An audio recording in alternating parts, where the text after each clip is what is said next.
there is no economically rich country that is energy poor, which means that as India continues to grow economically, our energy demands only going to increase. I believe of all the countries in the world, India truly is a unique position to transition rapidly and be an example for the other countries in the global south. So the key solution there is creating cost-effective, economical, and technically viable energy storage solutions. As we talk about energy, one aspect of it is creation of energy. The other aspect of it is just the consumption efficiency of energy at the appliance level. Number one is how efficiently are you using your energy? Number two is when are you using your energy? And number three is how responsive is your energy consumption? I always say that India actually runs the largest demand response program in the world, which is agricultural load shifting. We just understand that when we switch it on, the light comes up and the fan runs. But there's this entire planning around where is the supply coming from, where is the demand coming from. So I think this is where India again has that leapfrogging opportunity, where other countries are just not even close to where India is in terms of digital payments and also in terms of widespread cell phone adoption. I feel like the DPI thinking in general will make the transaction friction become much lesser. The impact is not just the energy saved, the impact is the infrastructure readiness you create. Welcome to Decoding Impact from Sattva Knowledge Institute, hosted by me, Rathish Balakrishnan, where we go beyond seemingly obvious solutions to vast complex problems to truly understand what it takes to systematically solve these problems at scale. India is at an interesting crossroad when it comes to energy today. There are three potentially interesting trends that we are watching out for. Number one, we are the third largest producer of renewable energy in India today. Number two, our consumption today continues to rely largely on fossil fuels, despite the progress that we've made on solar and other sources of energy. And number three, we are still at a very nascent journey in our energy consumption. All signs point to India's energy demand growing over the next couple of decades as you continue to industrialize and grow economically. How can we be better prepared to ensure that we have the right and the resilient energy infrastructure to meet all our needs while meeting the environmental necessities and goals that we have set for ourselves as a country? In today's episode, we're going to ask ourselves three questions. Number one, how do we truly build the resilient and the ready energy infrastructure for the future? Number two, we ask ourselves, what are emerging trends in technology that enable not just our supply side, but our demand side also to be responsive to the energy demands and ensure that we have a progressive structure that makes the maximum and the most efficient use of electricity? And three, how does digital public infrastructure thinking enable us to solve some of these problems at scale? Joining us in today's episode is Dr. Nikit Abhyankar, who is a scientist at Lawrence Berkeley National Laboratory and a senior scientist at the India Energy and Climate Center in the University of California, Berkeley.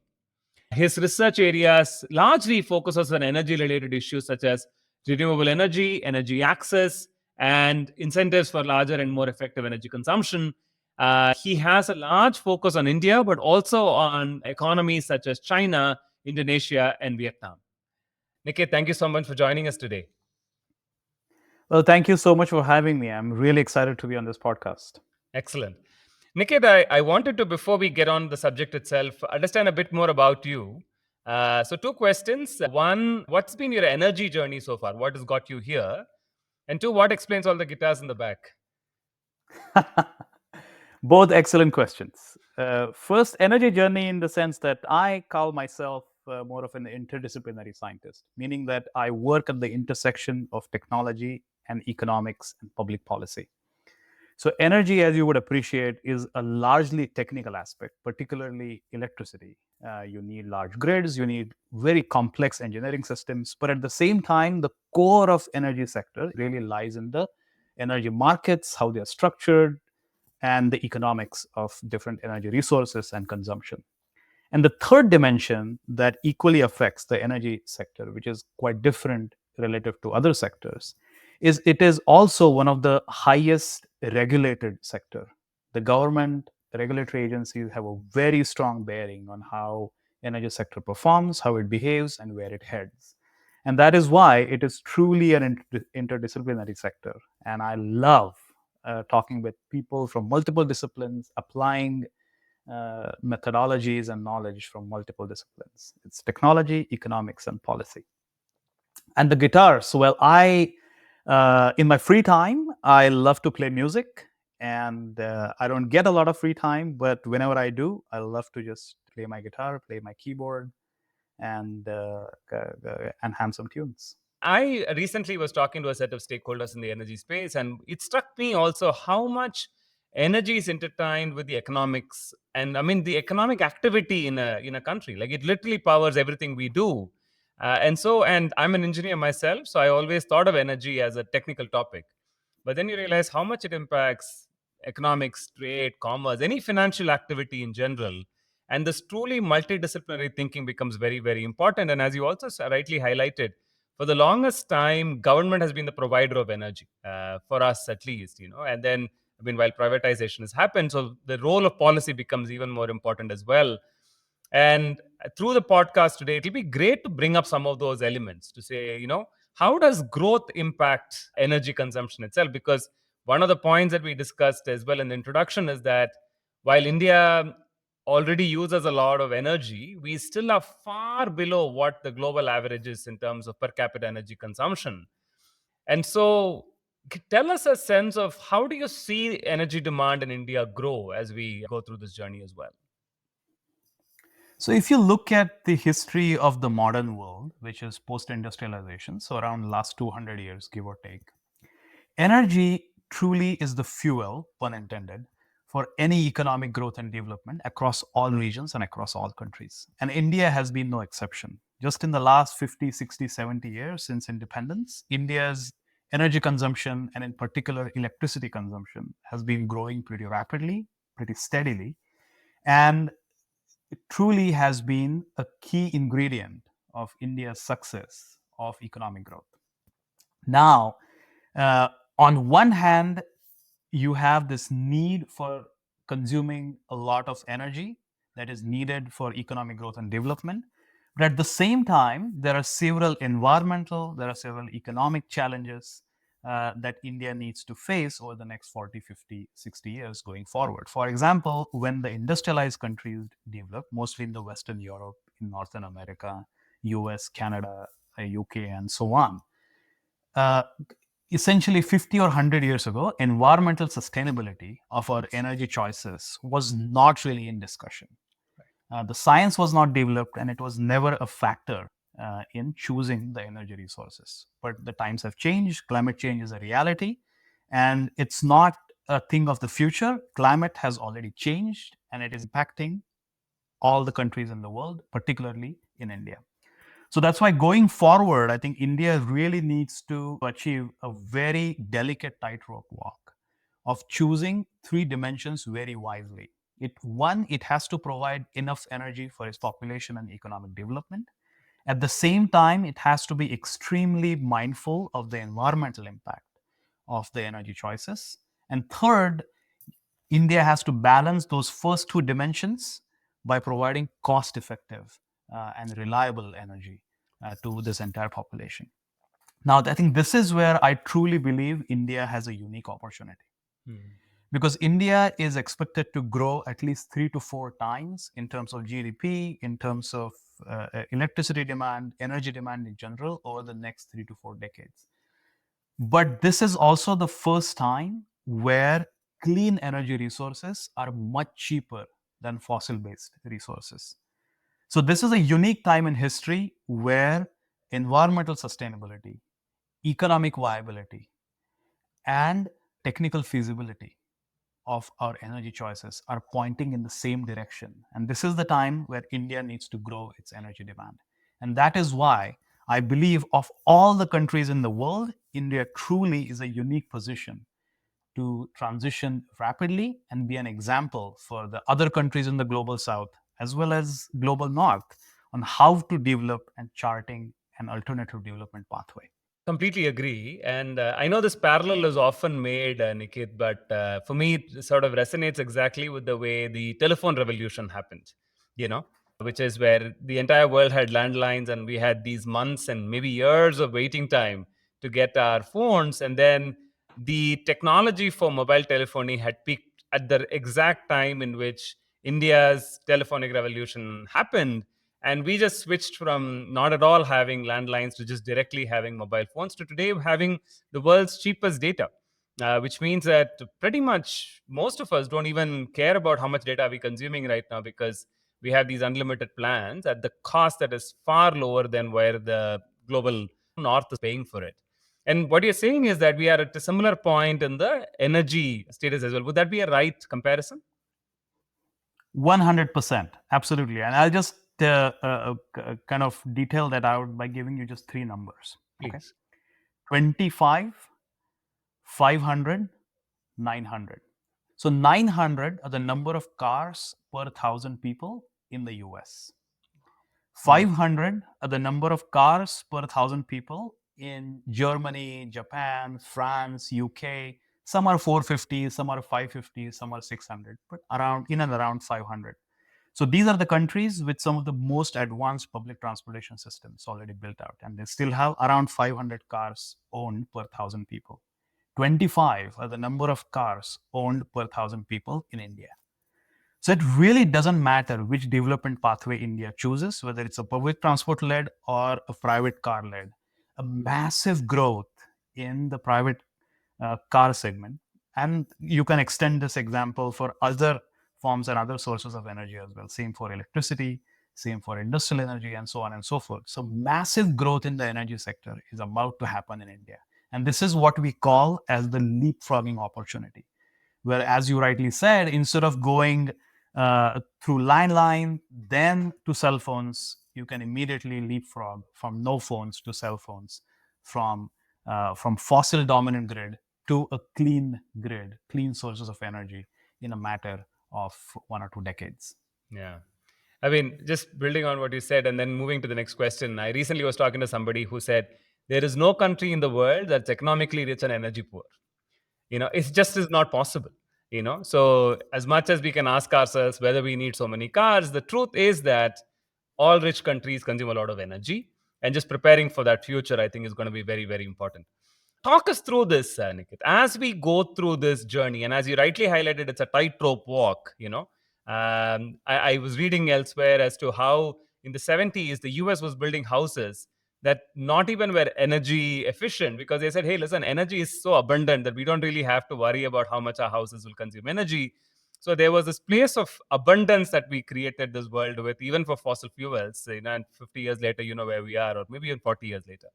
So given we are walking a tightrope walk with a lot of global eyes on India, because we are topic of every conversation when it comes to renewable energy, just given our denominator size, what are some of the challenges and what are some of the opportunities that we are seeing as we go through this journey? Again, an excellent question. So I think in terms of opportunities, we've already talked about the massive growth opportunity that India has and so on. And in terms of challenges, there are many, right? And those challenges really depend on where you are going to use that energy. For example, is it electricity you're talking about? Is it industrial energy, industrial heating you're talking about? Is it something else? Is it cars, electric vehicles, and so on and so forth? So let's look at each of those one by one and very briefly. For example, if you take case of electricity, the clear choices in the electricity sector is essentially using as much as renewable energy sources, particularly solar and wind, also including some offshore wind resources, instead of using fossil based resources such as coal and natural gas and oil and so on for generating our electricity. But the key challenge is the intermittency and variability of renewable resources.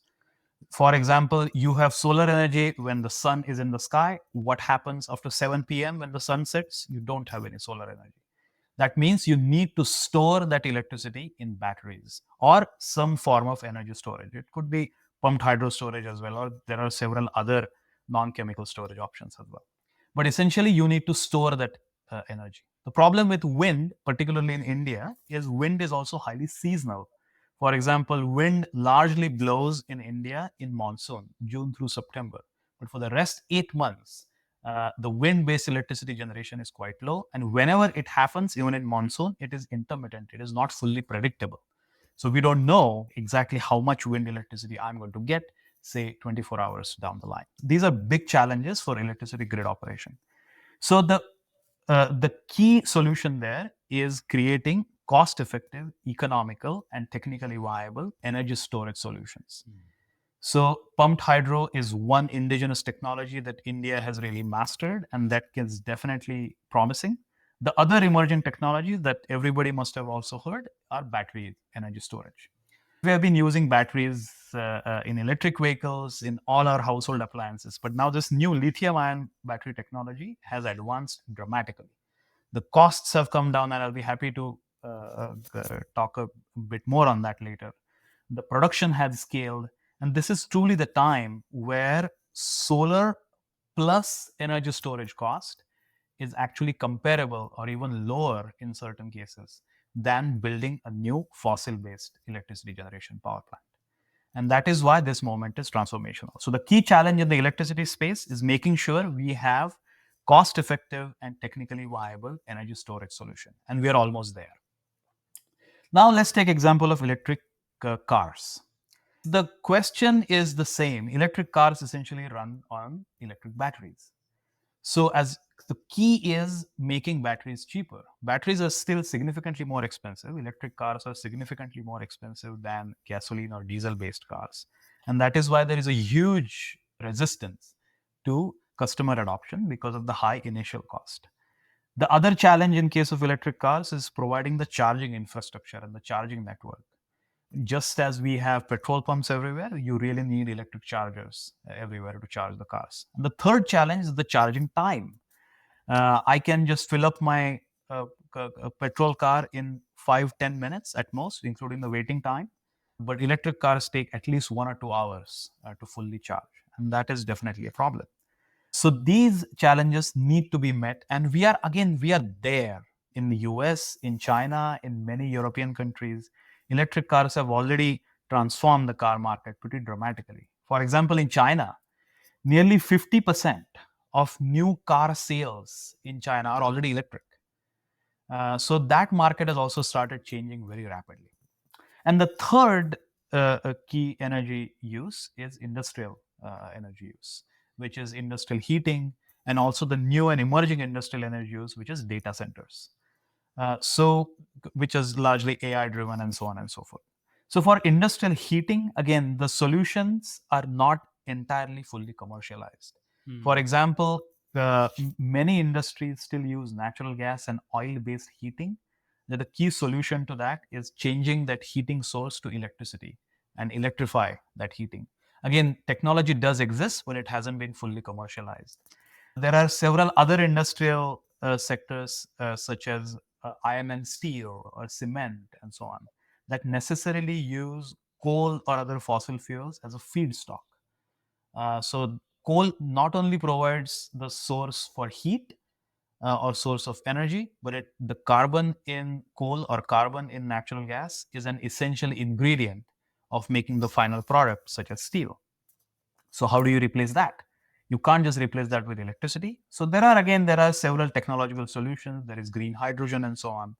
But that again needs to be commercialized. So the challenge in the industrial front is not just limited to the economic viability of these solutions, but also the technical viability and technical feasibility, commercial feasibility of these solutions. So that's the big picture. And of course, we can delve into details for each of these.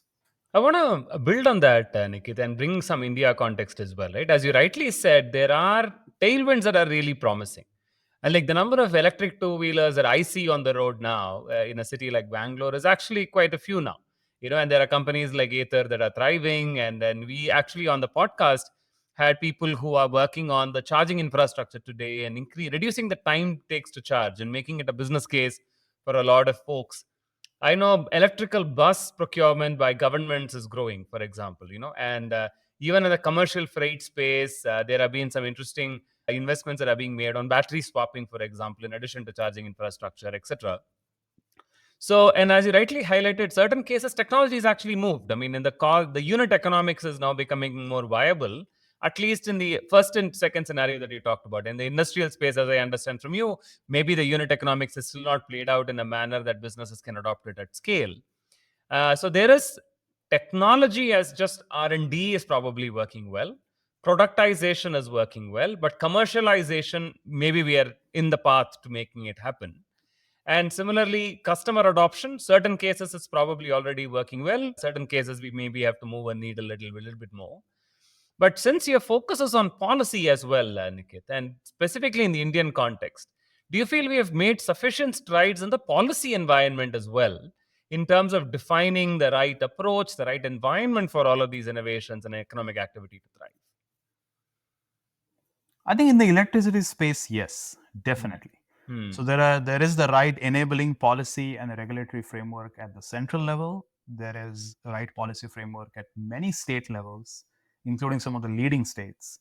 And electricity sector is going really well. For example, so what do you need in terms of policy? You need a big picture ambition.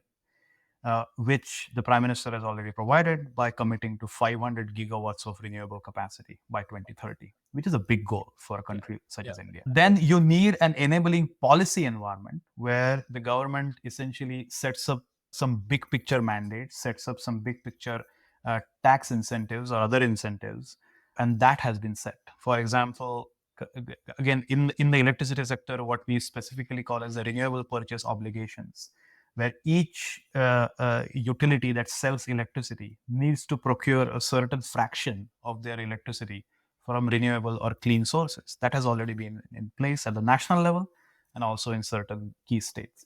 And third, you need a pretty robust regulatory framework, meaning that how are contracts going to be made? How is renewable energy going to participate in the market? How are the transactions going to work? The nitty-gritty details that really drive those transactions. That is also in place. So electricity sector truly is in the right shape and proceeding with the right pace in India.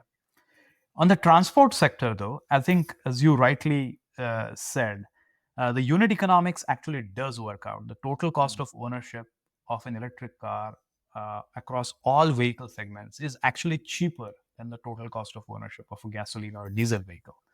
But as we discussed, there are challenges in terms of charging infrastructure, charging times, and so on. And this is where I think the role of policy can make a big difference.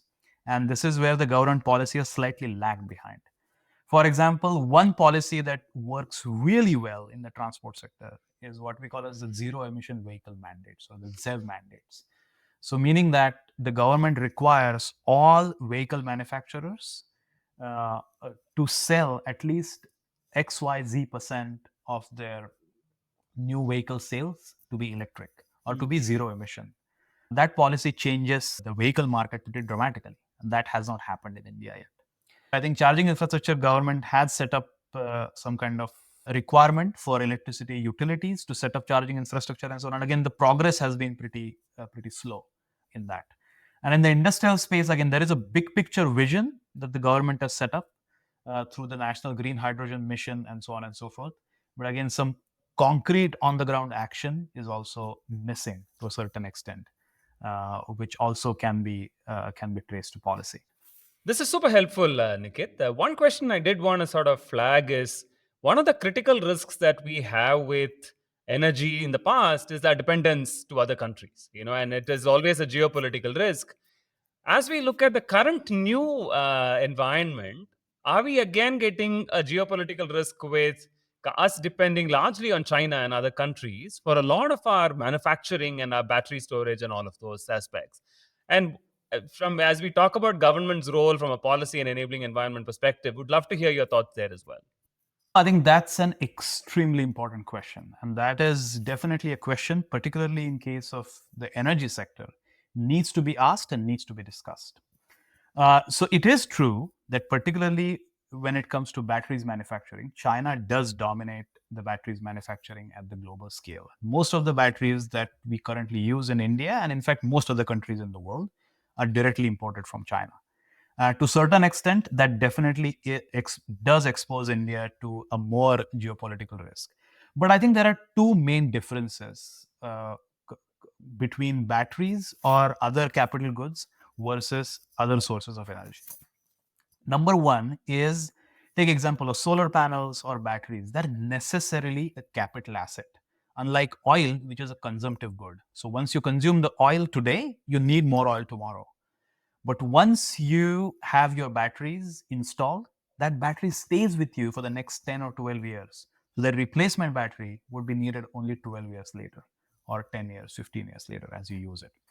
And second, unlike oil, you also have the opportunity to manufacture those goods within your country, within India.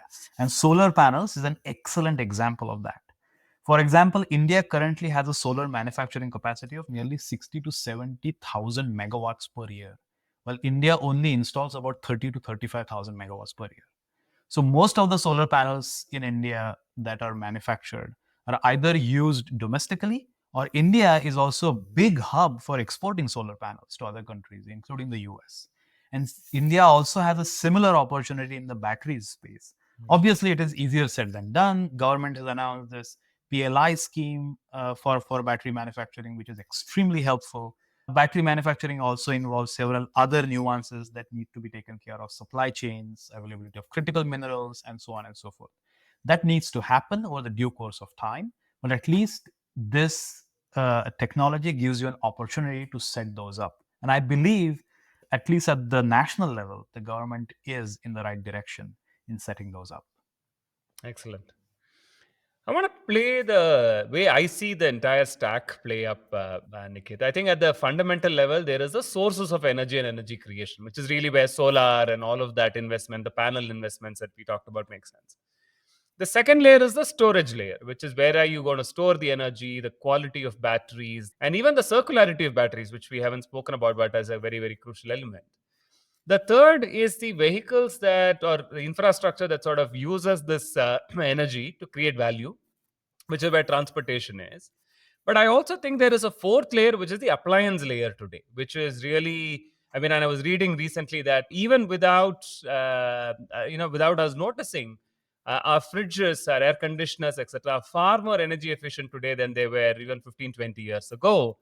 And as we talk about energy, one aspect of it is creation of energy. The other aspect of it is just the consumption efficiency of energy at the appliance level. And that we have not talked about as much. Can you just paint a picture of where we are with respect to that? And again, I want to tie this back to the point that you made earlier, which is as a growing country, we probably still are at a very infant stage in our consumption in terms of appliances as well. But would love to have you share more. No, I think that's an equally important, if not the most important aspect of any energy issue is the consumption of electricity. And there are three aspects to this, right? Number one is how efficiently are you using your energy? Number two is when are you using your energy? So that becomes the time aspect becomes extremely important, particularly in renewable energy managed grids. And number three is how responsive is your energy consumption. For example, if given a choice, an option, would you be able to change when and how you use your energy? So those are the three most critical challenges and most critical opportunities as well. So let's look at those one by one. First is how efficient is your energy consumption. So if you had asked me this question 15 years ago, I would have given you a very different answer in India. But as you said, just over the last 15 to 20 years, with the creation of the Bureau of Energy Efficiency at the central level, and them creating the standards and labeling program, I'm sure everybody has seen those labels on all the appliances that we see 1 star through 5 star. They have enhanced the appliance energy efficiency in India at least by 25 to 30%. For example, if you just go out in the market and buy an air conditioner, that air conditioner in 2024 is at least 40 to 50% more efficient than an air conditioner you had bought, say, 15 or 20 years ago. So that's a remarkable improvement. And same for fridges, same for TVs, and so on and so forth. So the question is that enough? And are we doing everything that's available to us in terms of technology choices in maximizing the efficiency? Sadly, the answer is no. We have done a lot, but there is still a long way to go. For example, the most efficient air conditioner globally available is nearly twice as efficient as the most efficient air conditioner that is available in the Indian market. Wow. So that's a remarkable change. And what is interesting is who are the top selling air conditioner or consumer appliance brands in India? Like the LGs of the world, Samsungs of the world, Hitachi, Daikin, and so on and so forth. These are all global brands. They don't sell their ACs just in India. So in Japan, in Korea, even in China, they sell much higher efficient products. Why? So I think this is where the role of policy, again, bringing it back, the other countries do not allow the sale of less efficient products in their markets. But India still allows that. So that's what I said. India has come a long way, but still a long way to go. And there are several technology options, and this is not just air conditioner, just not just to pick on one, but several other appliances have the same story. Now, the second question is, what time do we use our energy? And I think I'll just give you a simple anecdote, right? Uh, just 5 or 7 years ago, the peak demand in Delhi or in Mumbai also typically used to occur in the afternoon, say around 3 p.m., 3:30 p.m., 4 p.m., give or take. That's where the commercial or the industrial establishments would burn their ACs at the top blowing speed. Maybe school kids come home at the same time, and that's where you see the peak electricity demand in those cities or major urban centers around 3 p.m., 4 p.m. Now, in 2024, with all the heat waves, with the people buying a lot more air conditioners and fans and coolers, now Delhi has two peak demand periods. One, of course, at 3 p.m., 4 p.m. in the afternoon, that stays. And the second peak in Delhi now occurs at 12 midnight or 1 a.m.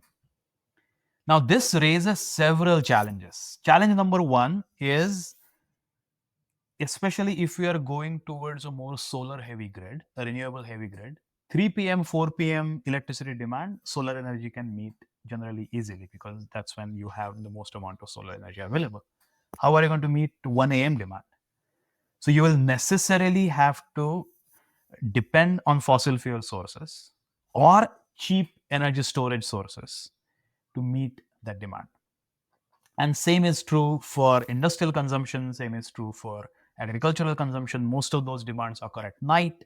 So this is a huge challenge for reliably decarbonizing the electricity grid. So one aspect of energy consumption is equally important as much as efficient aspect of energy consumption is. And the third aspect is, can you change? What is the opportunity for changing when you consume your electricity or how you consume your electricity? For example, can you think of agricultural pumps that are mostly supplied electricity at night? If they are supplied electricity in the day, would farmers be willing to water their farms in the day?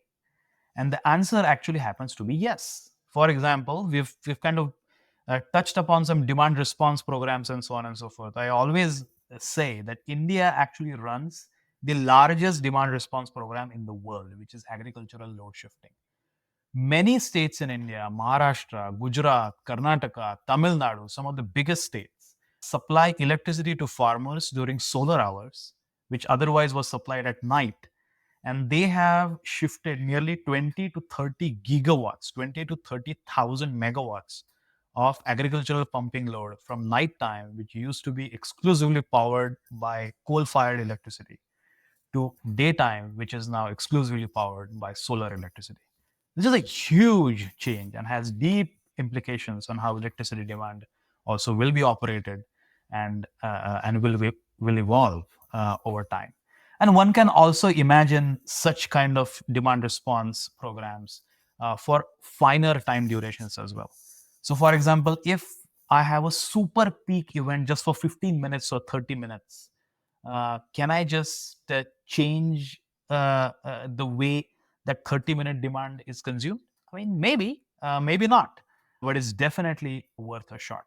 And finally, just to close this off, energy efficiency, demand response, demand shifting, what we call as the demand side resources. These should be treated as resources. Just coal, solar, wind are not resources, but you also have demand side resources. And demand side resources are often the cheapest resources that you always have available. But of course, the transaction cost of accessing them is very high. And that's why people or system planners usually do not access those resources. But they're usually the cheapest and the best. I think there's a lot to unpack there. So I want to take a couple of things at a time. So, firstly, what you mentioned about peak demand, I recently was in a conversation with a senior energy bureaucrat in Kerala. And as you know, Kerala is trying to go entirely renewable, and they don't have coal plants within their state itself.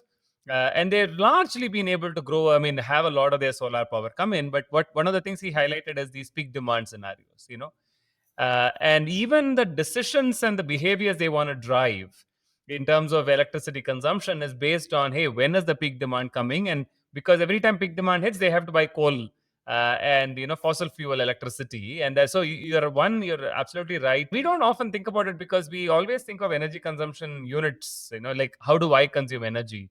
But those waves that hit, and I'm still surprised. What are people doing at 1 a.m.? Is it that so hot that they switch on their ACs to full blast because it's so hot? But it's an interesting. I never thought of 1 a.m. as a peak load time, Nikit. So thanks for sharing that. I think the other thing that I've learned, Nikit, and I think for a lot of the people who are listening to this podcast maybe new, is the amount of planning that electricity discoms actually have to put in place to ensure that we get predictable electricity. Because we just understand that when we switch on the light, the switch, we switch it on and the light comes up and the fan runs. But there's this entire planning around where is the supply coming from, where is the demand coming from, are we planning that load, are we managing that load on an actual basis, and a lot of data that goes behind that as well. That is that is staggering when you think about it, that there is at a real time coordination happening in terms of buying, selling, using electricity, etc. And for me, when I realize that is when I realize how important storage as an idea is, because storage gives you that flexibility, that buffer to be able to deal with this.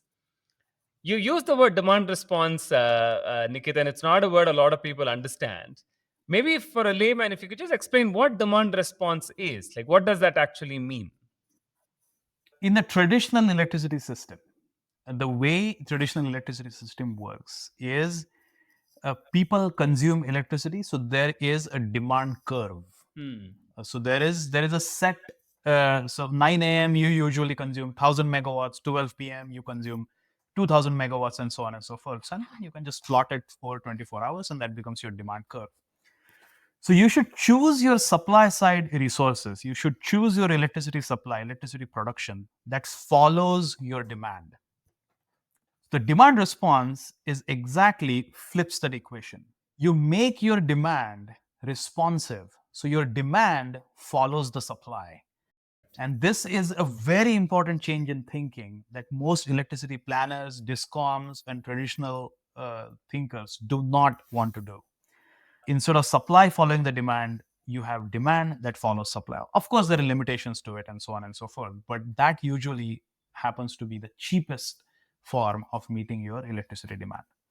Now, this becomes even more important in a renewable energy dominant grid, where, as I think, as we discussed, solar, wind each has their own variability and intermittency challenges. So that's why having a demand that is shiftable and that can also provide those short-term kind of responses becomes extremely critical to make sure your power system is actually cost effective and runs reliably. The other option, if you do not have demand response, is you will just have to build a lot of energy storage. This also kind of opens up an interesting dichotomy between demand response and energy storage. So imagine a world where you have abundant, cheap energy storage. Imagine energy storage is free. You wouldn't need any demand response whatsoever because you have free energy storage. But energy storage is not free, it is expensive. And as you build more and more renewable energy, energy storage becomes more and more expensive. Correct. And that is why demand response, even in a cheap storage world, demand response is extremely cost effective to meeting your demands cost effectively and reliably. Excellent. And I think that there's such a fundamental shift in the way you think about it. And now playing back the example you gave of the farmers and the solar pumps makes a lot more sense, because because that is an activity that you could run at any point in time, and shifting that to a time when the load is not too high allows us to use a lot more solar power than fossil fuel.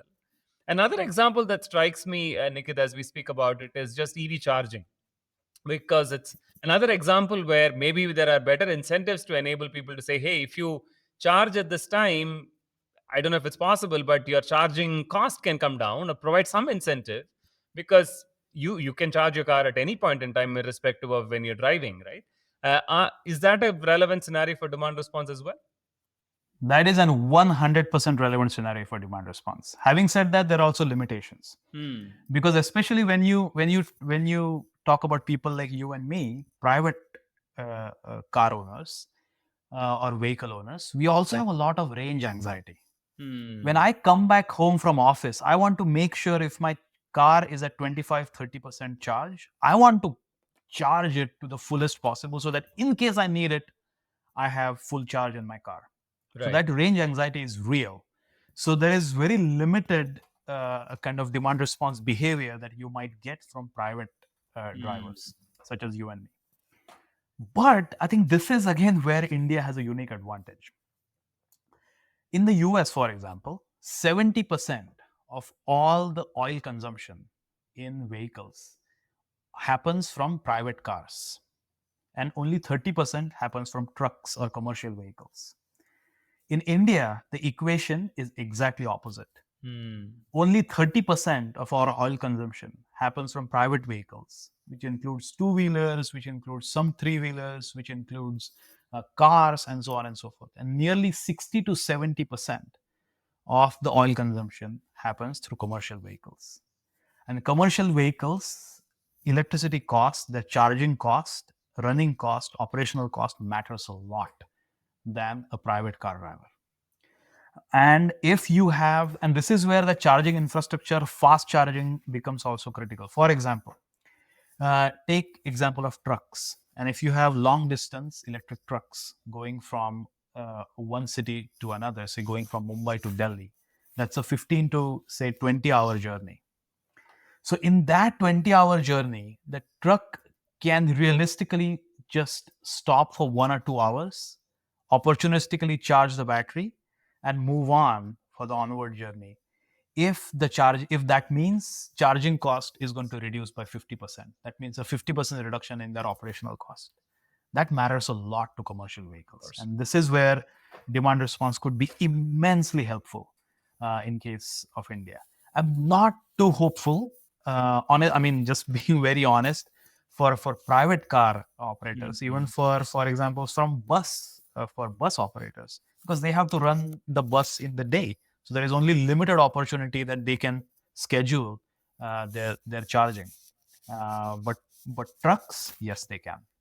Yeah, and as you said, and we often miss this, and this come up in multiple times in the previous podcast episodes as well, that commercial vehicles has a much larger footprint in India than the private vehicles are, at least as of today. So when you think about energy, we often think about our cars and two wheelers, but it's really the trucks and the commercial vehicles that have a significant sort of aspect to grow. One of the conversations that I think Ajay Shah has had once, Nikit, is to also in driving demand responsiveness said, listen, the incentive for the consumer today doesn't take into account for demand responsiveness. So one of the things that he highlights is like the stock price goes, down, up and through the day, can we have energy prices go up and down? And you sort of, before you wanted to do anything, like you wanted, my mom, for example, wants to use a mixie, for example, or the grinder or whatever. And she looks at that and says, hey, right now it's 21 rupees as opposed to, like 3 rupees as opposed to 7 rupees. I'm going to use it now because I'm going to consume less energy. Do you think a reality like that is actually possible, where we take this incentive right down to the consumer to say, hey, electricity is actually cheaper now. So if there's any one of those kitchen activities that you wanted to do, anything that you want to eat, you want to heat your water, take a bath, you probably want to do this right now than the other time. I mean, I'm going to give you two answers to it, right? Sure. The energy economist in me loves this idea.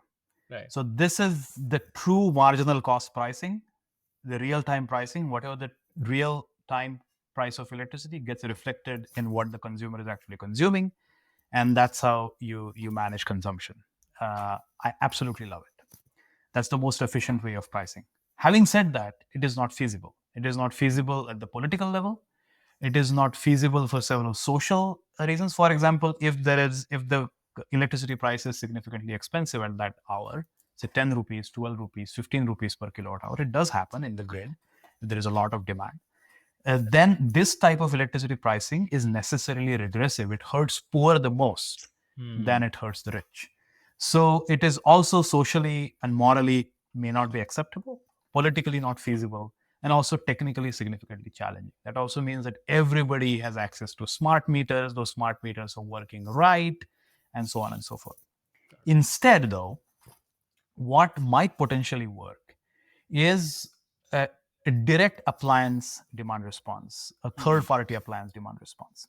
For example, many appliances that are sold today, in fact, majority of the appliances that are sold today, and especially true for energy guzzlers such as air conditioners, refrigerators, and so on, washing machines, many of them are smart appliances, meaning that you can control them through your Wi-Fi, home Wi-Fi network. They are connected to your cell phone. You can also turn them on or off, change the temperature set point, and so on. Now imagine a third party essentially controlling those appliances for you in exchange for some money, and with a limit on how many times that they can control or change your temperature set point. For example, they cannot do it for more than 3 times, 4 times in a year. But in return, you're going to get ₹1,000 voucher every year. That a price sensitive Indian customers might actually go for it. And there's a limit, and there is always a manual override. If you think that no, this is not right, I want to use that appliance and let go of my ₹1,000 incentive, then yes, you always have the option to do it. So I think those programs might work better, especially in countries like India, and more so because of two reasons. Number one is just how fast the adoption of smartphones, the wireless networks have essentially evolved in India. And second, how incredibly amazingly India has rolled out the UPI infrastructure, where you can directly deposit those incentives to consumers' bank accounts without any hassle. So I think this is where India again has that leapfrogging opportunity, where other countries are just not even close to where India is in terms of digital payments and also in terms of widespread cell phone adoption. Yeah. I think this is a fascinating use case, Nikit. So let's just make it even more, sort of vivid for everybody. Um, so let's just take maybe two examples. The first example is I am a commercial organization. I actually have these large IT, buildings where my staff is working. 7 floors, multiple places. And let's say there's a large appliance company, let's say Hitachi, a Siemens, or Philips, everybody I'm working with who are responsible for my heating and lighting and all of that.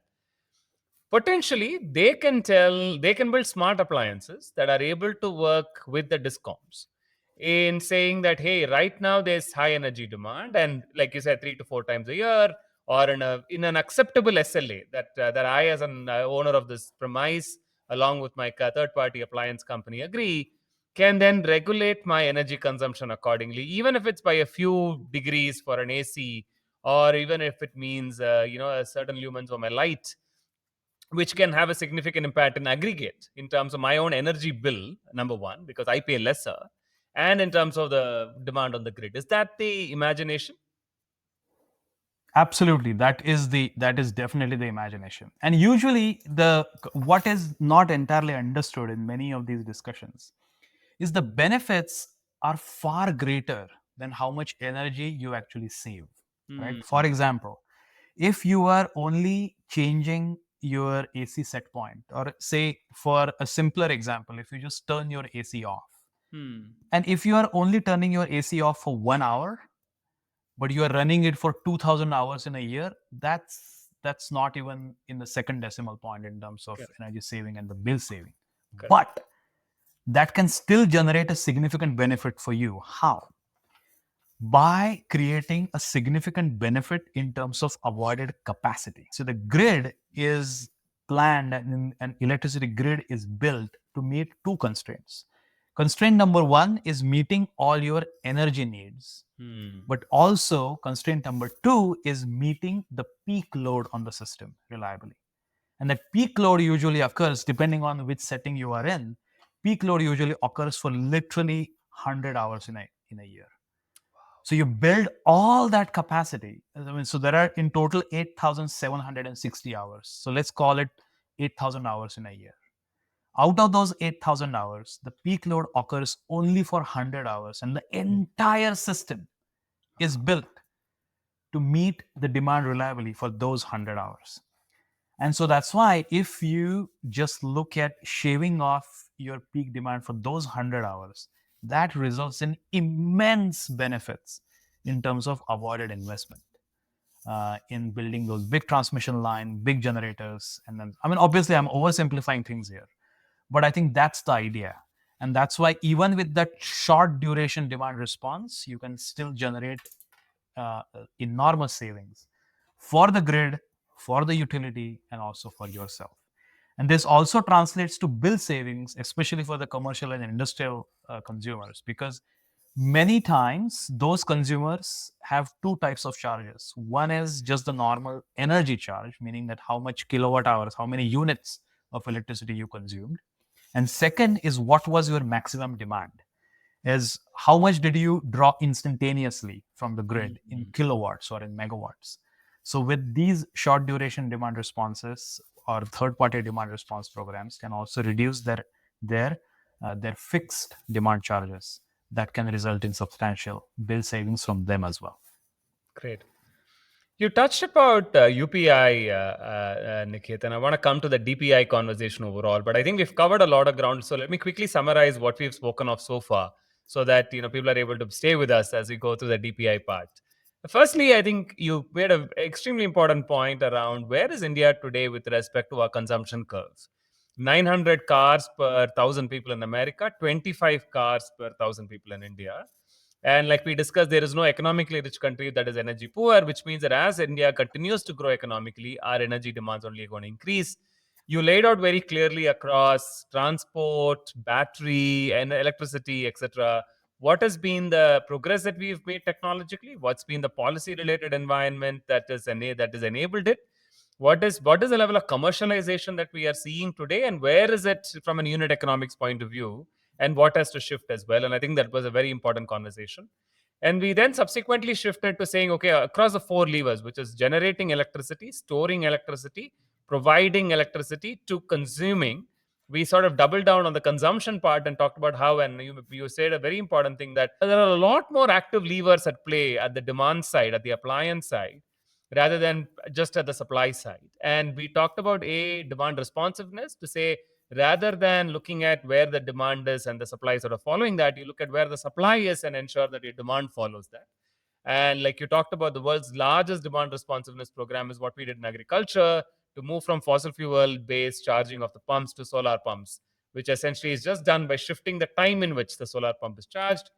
We talked about the commercial vehicles use case as well, where if you especially look at trucks, charging trucks can be an example of demand responsiveness. And finally, move to this example where rather than do it at a grid level, appliance manufacturers, which are progressive and are often, by the way, committing ESG targets for themselves and for their clients, have an opportunity to reduce the consumption of electricity or energy by their clients by doing demand responsiveness at the appliance level.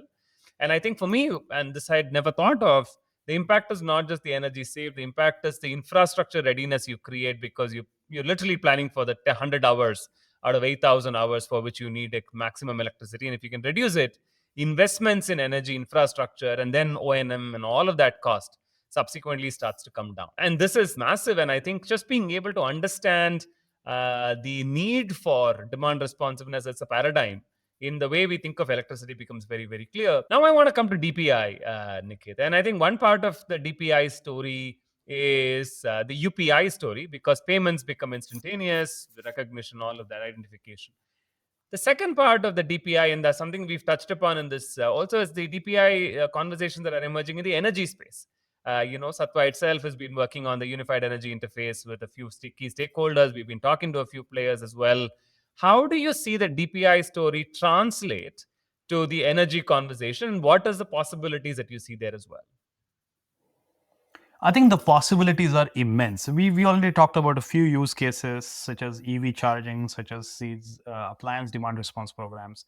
But one can also extend those to multiple voluntary demand responses. Instead of without specifying what exact end use would you be given an incentive for, just reduce your consumption relative to a baseline in a given hour. We don't care how you do it. We don't care exactly how you achieve it. You change the temperature set point or whichever appliances, we do not care. This is the baseline. You need to be below this. And now, if you go below that consumption, you essentially get an incentive for that time block. That's an enormous application, even at the retail private consumer level, as well as at the bulk commercial and industrial level that I see. I think the second and also equally important is you see a lot of adoption of decentralized energy resources. Right. May it be solar, may it be batteries, and so on. And there is significant willingness as well as eagerness amongst those prosumers, electricity producers and consumers, both at the same time. Yeah, so significant willingness among those prosumers and consumers to exchange electricity between them. So that is another interesting use case of this infrastructure. And third is, I mean, and that can also be as simple as I have solar panels on my rooftop, and there is an electric vehicle charging station that is very close to my house within the same discom territory that wants to use solar energy that is generated by my solar panels. I can facilitate that transaction through UPI or other DPI based technologies.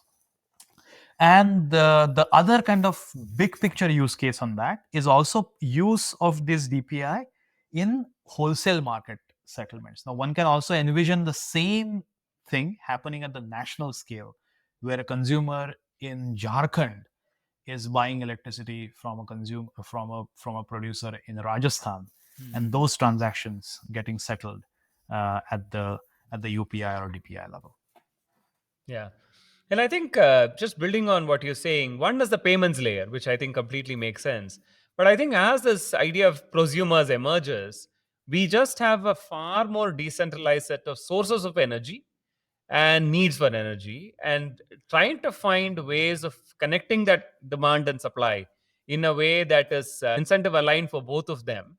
I think it's already a massive use case for us to sort of think about. And I'm thinking about, as we're talking about demand responsiveness, rather than every company like a Hitachi building their own proprietary interfaces to engage with the discom to be able to make this happen, if there is that common vocabulary that we can establish to say, hey, here is how we talk about demand responsiveness, and here is hence the transactions that we can enable, it just, one, reduces barriers for entry for every other energy provider or appliance maker to come on board. And two, just gives us a network that can actually provide us much better analytics on how and where this is happening rather than them being closed interactions as well. And I think as we recognize the fact that multiple players have to come on board to help us achieve this opportunity, be it appliance makers, prosumers, the discoms, etc., I feel like the DPI thinking in general will make the transaction friction become much lesser. Is that a fair thing to say?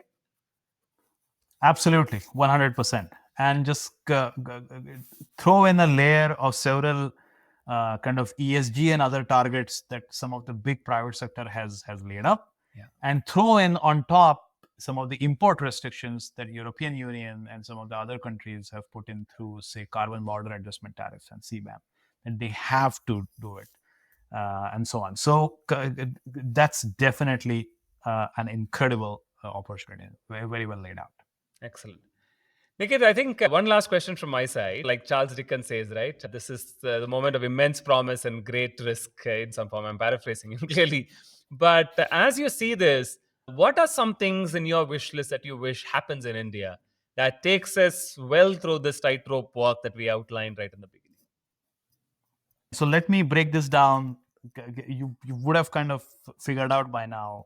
I love to break things down into smaller pieces. So let's break things down sector by sector. I think in the electricity sector, I would love to see the current march and the current progress that India has made. Is most of the grid over the next 15 to 20 years gets powered by renewable energy plus energy storage systems that can help operate it economically and reliably. In the transport segment, I do want to see a bigger role played by some government policy push in terms of zero emission vehicle mandates, in terms of emissions cap, and so on. And that really channelizes and makes the right progress in terms of electric vehicle segment in the country, and then as well as a significant expansion of the charging infrastructure. And in the industrial space, I do want to see some kind of some policy as well as R&D and commercialization initiative for these newer technologies which are not fully commercialized yet, such as green steel, green cement, green fertilizer, electrified heating, heat batteries, and so on and so forth. Excellent. That's a very good list. Nikit, you've been wonderful to speak to, and I'm glad you're breaking things down this way because I could imagine this being such a more complicated topic for a regular person to understand. And I see all the team members on my side of the room nodding their heads as you were talking because they get what you're saying. And thanks so much for being with us today. And thank you so much for all your insights. It was such a pleasure speaking with you. Well, thank you so much. It was wonderful speaking with you as well, and really appreciate you having me. Thank you. Thank you for listening to this episode of Decoding Impact. I am your host, Rathish Balakrishnan. If you liked this conversation, you should head over to the Sattva Knowledge Institute website where we have a lot more information and knowledge around digital platforms and specifically around energy and emissions meeting digital public infrastructure. If you like this episode, do follow us on YouTube, Spotify, or wherever else you can consume your podcast from. We look forward to seeing you again in the next episode of Decoding Impact in a fortnight.